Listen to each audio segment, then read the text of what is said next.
This show is presented by FL Teams. Check out flteams.com, your go-to one-stop shop for all Florida sports coverage. Also check out at Florida FL Teams on social media.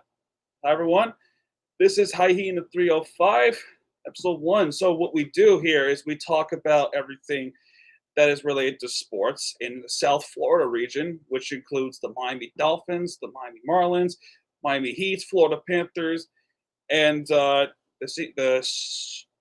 nobody talks about FL teams into Miami. So, and also the collegiate FL South Florida teams, or like FIU a little bit, FAU if I want to, and more importantly, the Hurricanes, which is one of the topics today on this very first episode of Hyena 305.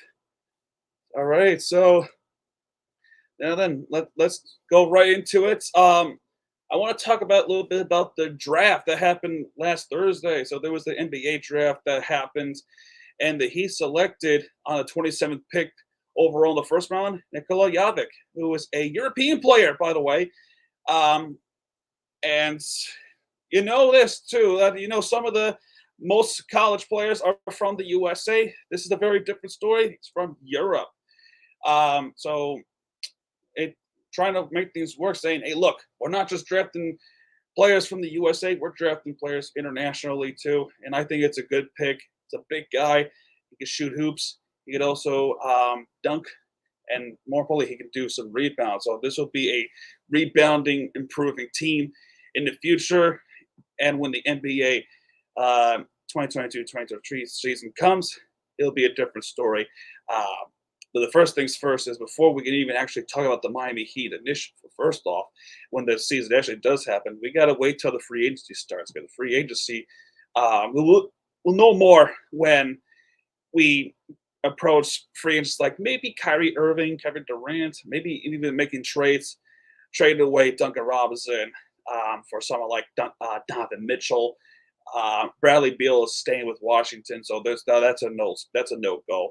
But I'm interested to see what happens in the free agency.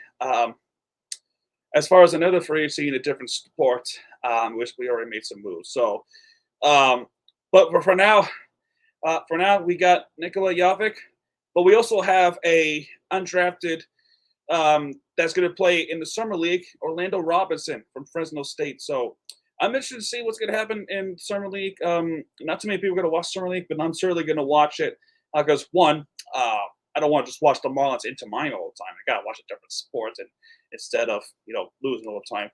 Two, I like to see the scouts. I'm one of those like secret scouts like this. So I'm pretty interested. So anyway, next up, I want to talk about the interesting move that the Florida Panthers made in terms of the head coach. So, Florida Panthers hired Paul Maurice, who is a new head coach from Winnipeg Jets. And if you ask me, I'm a little bit iffy. On this move for one reason only. Yes, he was a good coach for the regular season, but he has no playoff. He doesn't have a pretty good playoff history with the Winnipeg Jets. I think the farthest is probably the first round. So, yeah, I'm not sure, but I think us Florida Panthers fans, especially us on the 305, 954, I think we should give it a chance. Maybe a new regime could happen, and maybe we have more of a defensive mindset because he is more of a defensive mindset coach rather than offensive-minded Andrew Burnett, who was one hell of a good coach. So definitely something to be interested in when October comes. But free agency, once again, we're going to talk about that in the upcoming weeks because this week alone, Stanley Cup is still happening, and it's kind of amazing to see that Stanley Cup is later than the NBA Finals. Because there was the Olympics that was going to go on, but then what happened in the winter kind of had to leave to spend the Winter Olympics, so that did not happen. So because of it, there was some made-up games and some taking a break because of the outbreak that happened back in the winter months. So I'm interested to see what the free agency happens. But right now, we're not going to know much about it tonight because of the Stanley Cup that's happening right now. And so far as we speak, the Lightning is winning 1-0, which is a bust. So that's we could see a game seven. We could see a comeback, but who knows? Either way, all the Panthers going to make some moves, and I hope it's some good ones too, because Hornquist is most likely retiring. And we also got to look at Joe Thornton, a legend. So, um, all right, enough with the winter sports. Let's actually talk about a little bit of the Marlins. Before we talk about the walk-off that happens, we got to know this. They can be good if one or two things. One, it's the pitching battle, and two is the batting battle. In this case, this afternoon, it was the batters that win, because this afternoon we had a walk-off. It was Fortes against the Mets.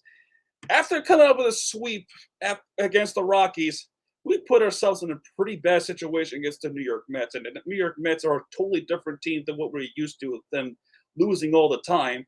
But this is a different team. Since they have this new regime, everything is going up for them and not down like they typically would. But I think this win should get us comfortable for this week, because we're going to St. Louis, in St. Louis, Missouri, against Albert Pujols and Yadier Molina. Those are the big names. And we should expect Brian Anderson to return from his rehab after an injury he suffered. So a sweep against the Rockies this week, almost getting swept by the Mets, which is a complete turnaround if that did happen. Thankfully, it did not happen. And this has been a pretty solid week for the most part for the Marlins. So I congratulate them in the way to actually get a walk-off against the Mets. So that's pretty rare to do in the last 20 years or so. So, yeah, but like I said, with the new regime, I hope we get a new regime, because the front office is still terrible. But another problem that should be addressed, and I didn't even put it in the thing, but I do want to talk about a little bit of the clubhouse issue. And I had this topic in the previous incidents in my previous channel. There was a clubhouse issue. There was a meeting with Don Mattingly and the players, and seemingly, they're calling out people like Jazz Chisholm. And, since that meeting, he has really took off. He has 14 home runs right now with the Miami Marlins. Right behind him is Jorge Soler with 13. Jazz has 14. The respect is not given from the clubhouse, not even Don Mattingly.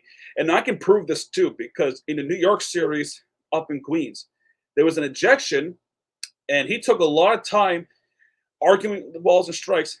Mattingly didn't even come out until he got a toss. So,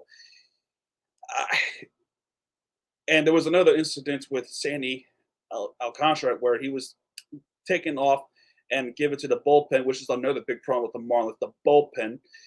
That he went to the bullpen, and then one pitch later, it was a tie game Phillies. So I brought it up because this is a topic I should talk about maybe next week, because this is going to be a weekly show.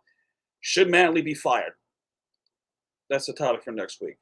But anyway, back to the Marlins. This week, we have the Cardinals, and we also have the winnable Nationals in Washington, D.C., even on the 4th of July day, which is an 11:05 a.m. start. That's something that we don't see. I know we started early, but 11 in the morning, my gosh, that's 8 a.m. in the West Coast if you're a Marlins fan somewhere. But nonetheless, it is a 4th of July day, so maybe things will be tricky along the way, and pretty exciting one too.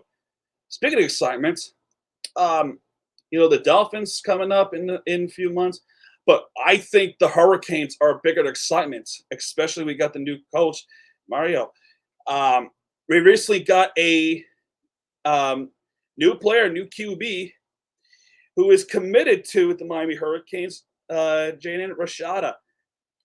Elite 2023, committed.